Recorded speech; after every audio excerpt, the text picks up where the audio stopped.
Please subscribe my channel and press bell icon button. Video पसंद आए तो video को लाइक करें। बहू जरा हंस बोल ले। शहरों में 2 कमरे का मकान ही एक सामान्य फैमिली के लिए किसी सपने के पूरे होने जैसा होता है। आम सी नौकरी करने वाला रवि किराए से रहा करता था, लेकिन उसकी चालाक बीवी सीमा। आप अपने पापा को क्यों नहीं बोलते हो गांव का मकान बेचकर यहाँ शहर में घर ले ले? अरे कैसी बात कर रही हो? यहाँ कैसे रहेंगे? वहाँ बड़ा खुला इलाका, यहाँ छोटा सा 2 कमरे का मकान, वो भी ना जमीन में ना आसमान में। पता है माँ पापा को टहलने का भी शौक है। इस शहर की धूल मिट्टी में कहाँ जाएंगे? नहीं नहीं। सीमा एक बार को चुप हो जाती है, लेकिन ठान लेती है कि वो रवि के पिता से किसी भी तरह पैसे लेकर रहेगी। शाम को जब रवि आता है तो बच्चे रो रहे होते हैं। अरे क्या हो गया इन दोनों को? रो क्यों रहे हैं? दोनों अंदर जाओ, मैं पापा से बात कर रही हूँ। दोनों अंदर चले जाते हैं। अब बताओ क्या हुआ? क्यों मारा है बच्चों को? अरे मैं क्यों मारूंगी, पागल नहीं हूँ मैं। वो क्या है ना, सोसाइटी में नया रूल आया है। अब झूले और दूसरे पार्क और मैदान में सिर्फ उन लोगों के बच्चे ही खेल सकते हैं जिनके अपने मकान हैं। किराए पर रहने वाले लोगों के लिए कोई सुविधा नहीं मिलेगी, समझे? उफ, ये क्या, अब क्या करे रवि? छोटी सी सैलरी में घर कैसे खरीदे? बच्चों की ओर देखता है तो सोचता है कि वो क्या दे रहा है अपने बच्चों को। लग रहा है पापा माँ से बात करनी ही होगी, लेकिन फिर वो लोग यहाँ आकर रहेंगे तो मैनेज कर लोगी? अरे मैनेज क्या करना है, क्यों नहीं, बिल्कुल। मेरे भी तो वो माता पिता लगते हैं। मैं तो उनका सम्मान तब भी करूंगी जब वो पैसे नहीं भी देंगे। अरे बंद करो ये डायलॉग। कैसे तुम्हारे व्यवहार के कारण उन लोगों ने यहाँ आना छोड़ दिया है, और उन लोगों से अब मैं ये कहूँ कि यहाँ आकर रहे तो वो बिल्कुल नहीं मानने वाले। अरे किसी को सुधरने का मौका भी तो देना चाहिए ना, नहीं तो कैसे होगा? रवि सीमा की चिकनी चुपड़ी बातों में आ जाता है और फैसला कर लेता है कि वो पापा से बात करेगा। रवि पिता से सारी बात करता है, उन लोगों को बच्चों का हवाला देता है। अरे नहीं नहीं बेटा, बहू का व्यवहार हम लोगों को वहाँ रहने नहीं देगा। यहाँ तो आस पड़ोस है, माँ सारा दिन काम करती रहती है, घर गृहस्थी संभालती है। हम तो यहीं खुश है बेटा। नहीं नहीं। कैसी बात कर रहे हैं पिताजी?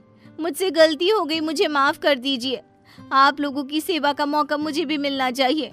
देखिए ना, सभी के दादा दादी बच्चों के पास रहते हैं। मेरे बच्चों को भी तो दादा दादी का प्यार मिले। सर पर पल्ला रखकर सीमा की बात सुनकर वो बेचारे पिघल जाते हैं। अब क्या, घर बार सब बेचकर वो शहर आ जाते हैं। हम लोगों को कितना छोटा कमरा दिया है। अरे कोई बात नहीं, कमरा बड़ा होकर क्या करोगी? यहाँ बहू बच्चों के साथ हो, ये क्या कम है? वैसे भी पूरा घर है, जहाँ मर्जी घूमो। लेकिन जिन सपनों को आंखों में सजाए वो बेटे के घर आए थे, वो ज्यादा दिन नहीं टिकता, कुछ ही दिनों में। भूख लग गई, रात के खाने के लिए बहू ने बुलाया भी नहीं। अरे जाकर बाहर देख लो, हो सकता है बहू को किचन में कोई काम हो, मदद कर दो उसकी। सास कमरे से बाहर आती है तो सामने खाना रखा होता है और बेटा बहू का कमरा बंद। ये खाना किसका लगा है? लगता है बहू रख कर भूल गई होगी। सास बहू के कमरे का दरवाजा खटखटाती है जो अंदर से बंद होता है। हाँ माँ जी, क्या हो गया? क्यों रात के वक्त में मेरे कमरे का दरवाजा पटक रही हैं? बहू वो रात का खाना सब साथ खाते हैं, लेकिन आज ना ही तूने हम लोगों को बाहर बुलाया ना ही खुद खाया। और ये 2 थाली में खाना किसका लगा रखा है? आपका और पिताजी का। और किसका? हम लोग तो खाकर सो भी रहे हैं, आप लोगों का खाना लगा दिया था। अरे लेकिन खाना लगाकर बता भी तो देती। क्यों माँ जी, देख लिया ना, खा लीजिए अब। सास को लगता है जैसे जानवरों को खाना दिया जाता है, बहू वैसे ही हमें खाना दे रही है, लेकिन वो कुछ नहीं बोलती। कहती भी तो क्या कहती। क्या हो गया? क्या सोच रही हो? खाना गरम कर कर खा लेते हैं। तो सास को खाना होता तो बार बार बहू का मुंह देखती। फिर एक दिन ससुर टीवी वाले कमरे में बैठकर टीवी देख रहे होते हैं कि ये क्या है पापा जी, आप अपने कमरे में क्यों नहीं रहते हैं? यहाँ लोगों का आना जाना लगा रहता है। जब आप लोग साथ हैं तो लोगों ने आना जाना भी बंद कर दिया है कि सास ससुर बैठे रहते हैं सारा दिन। बहू मेरी भी कुछ सहेलियां बनवा दे, सारा दिन घर में बैठे बैठे बोर हो जाती हूँ। घर पर तो कोई हम लोगों से बात भी नहीं करता है। बहू तुम सारा दिन आस पड़ोस में हंसी मजाक कर लेती हो, कभी कभी हम लोगों से भी बात कर लिया करो। क्या बात करूं आप लोगों से? हाँ, अरे ना हो तो गांव चले जाइए ना कुछ दिनों के लिए, मन लग जाएगा। वाह बहू, जब पैसे और घर चाहिए था तो ऐसे बातें कर रही थी जैसे। हाँ तो अगर यहाँ रहना है तो शांति से रहना होगा, नहीं तो। बहू के डर से अब सास ससुर कमरे से बाहर निकलना भी बंद कर देते हैं। अब एक कमरे में बंद सास ससुर को खाना भी बाहर रखा मिलता, ना कोई बात करने वाला ना कोई कुछ बोलने वाला। एक बार बाहर से जोर जोर से हंसने की आवाज आती है।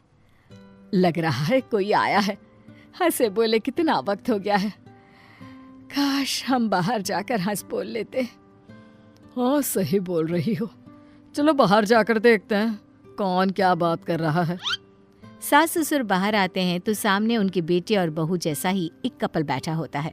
सभी खा पी रहे होते हैं और हंस बोल रहे होते हैं। कपल में से लड़की उठकर दोनों के पैर छूती है। नमस्ते अंकल, नमस्ते आंटी। माँ पापा आप दोनों कमरे से बाहर, कुछ चाहिए था क्या? हाँ बेटा, कमरे में बंद घुटन हो रही थी, बाहर से हंसने बोलने की आवाज आई तो सोचा देखो क्या हो रहा है। अरे हाँ हाँ, और आप लोग क्यों बोर हो रहे थे? सीमा भाभी तो इतनी हंसमुख है, जब से हम आए हैं वही बोली जा रही है। हाँ बिल्कुल, बहुत मजाकिया है। हंस हंस कर बुरा हाल हो गया।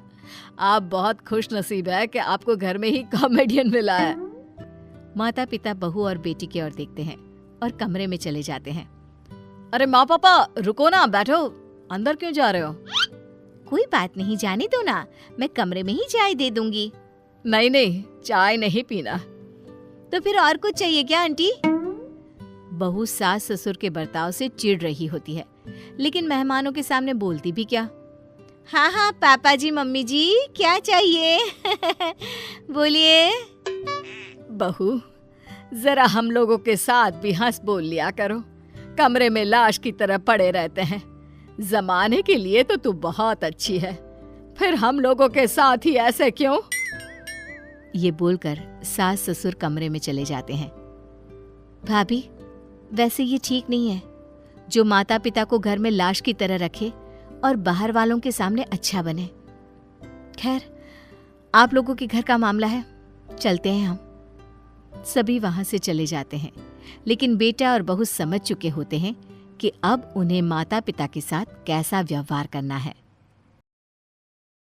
थैंक्स फॉर वॉचिंग और चैनल को सब्सक्राइब करना ना भूलें।